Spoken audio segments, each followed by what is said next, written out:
कोपरगाव शहरातील state bank of India एटीएममध्ये एका ज्येष्ठ नागरिकाचे एटीएम कार्ड बदलून तब्बल 52,000 रुपयांची फसवणूक केल्याची धक्कादायक घटना समोर आली आहे।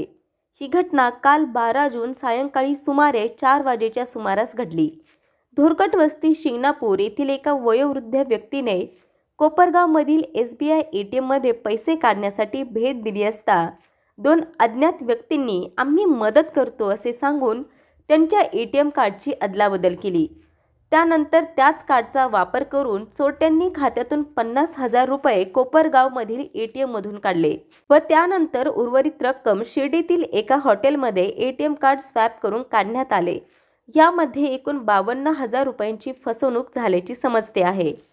संबंधितांनी कोपरगाव शहर पोलीस ठाण्यात तक्रार दाखल केली असून शहर पोलीस CCTV फुटेजच्या आधारे चोरट्यांचा शोध घेत आहे।